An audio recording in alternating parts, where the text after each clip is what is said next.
मुख्यमंत्री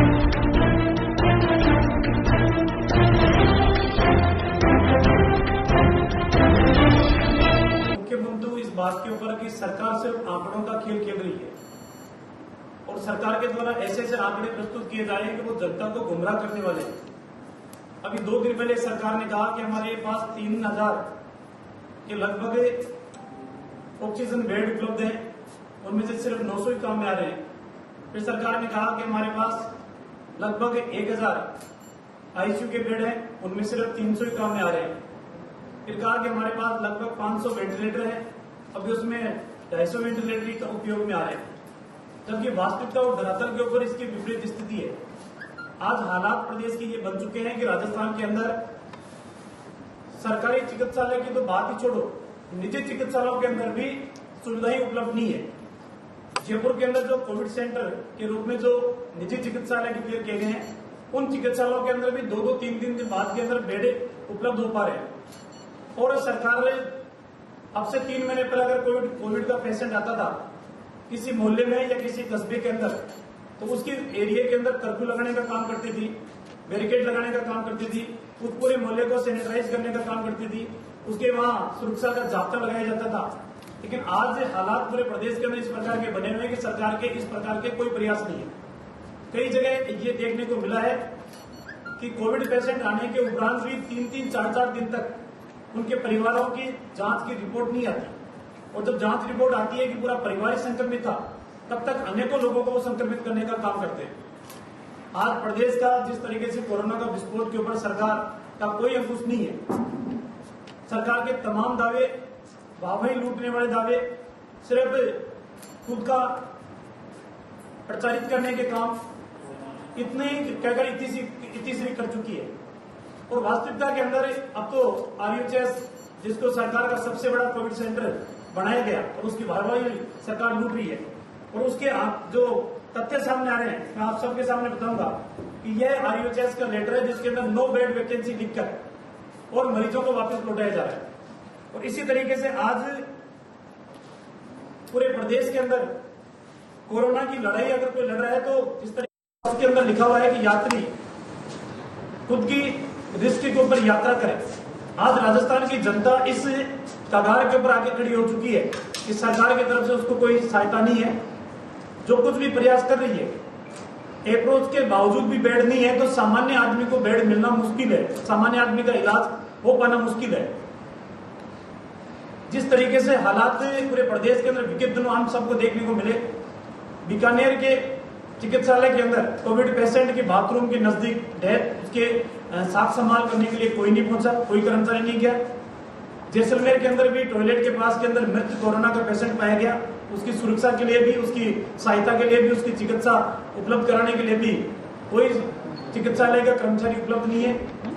SMS hospital की छत से भी नीचे कूद के और वहां की व्यवस्थाओं से दुखी और परेशान होकर आत्महत्या करना, ये सारे प्रमाण इस बात के इंगित करते हैं कि सरकार की तरफ से कोविड को लेकर किसी भी प्रकार से सरकार संवेदनशील नहीं है।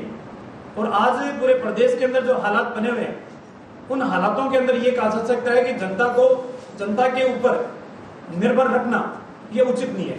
सरकार को माकूल व्यवस्थाएं स्थापित करना चाहिए, नहीं तो आने वाले समय के अंदर जिस तरीके से सोशल मीडिया के ऊपर जो वीडियो अमेरिका और इटली के हम सब ने देखे हैं, सड़क के ऊपर दम तोड़ते हुए मरीज, हमें आशंका है कि आने वाले समय के अंदर यही हालत राजस्थान प्रदेश की धरा के ऊपर भी हमें कोई इस तरीके का वीडियो बनाकर नहीं भेज दे कि ये हालत हो चुकी है।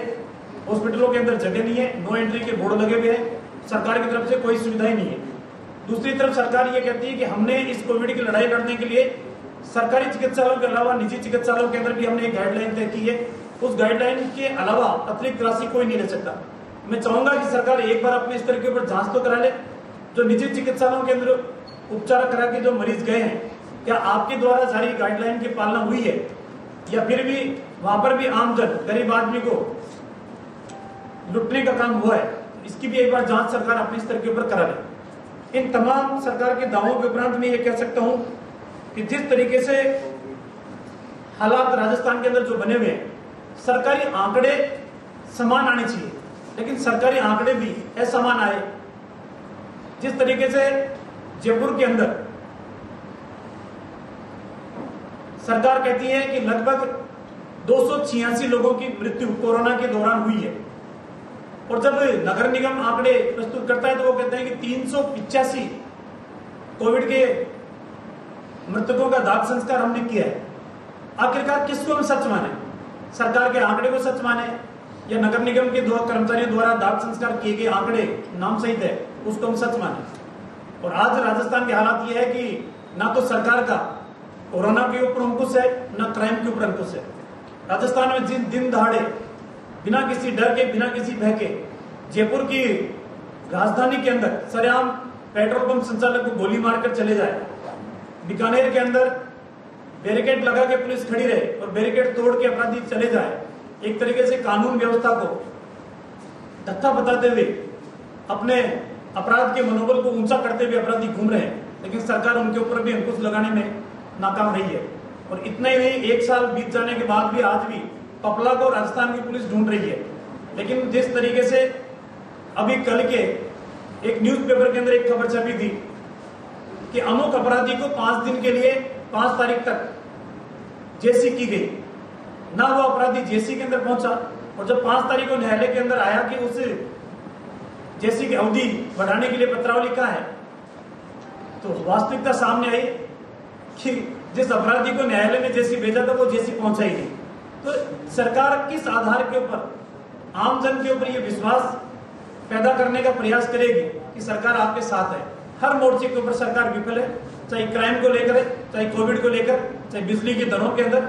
और कंजम्पशन आज जिस तरीके से पूरे राजस्थान के अंदर भारतीय जनता पार्टी के कार्यकर्ताओं ने समस्त उपखंडों के ऊपर ज्ञापन दिया है, उस ज्ञापन के दौरान जो जनता का दर्द झलका है कि वास्तविकता यही है, बिजली का कंजम्पशन कोई व्यक्ति करे 40 यूनिट करे और 40 यूनिट के कंजम्पशन के बाद में अतिरिक्त चार्ज, फ्यूल चार्ज, ये सब राशि जोड़ते हुए उसको 1200 रुपए का बिल थमा दे उसके हाथ के अंदर।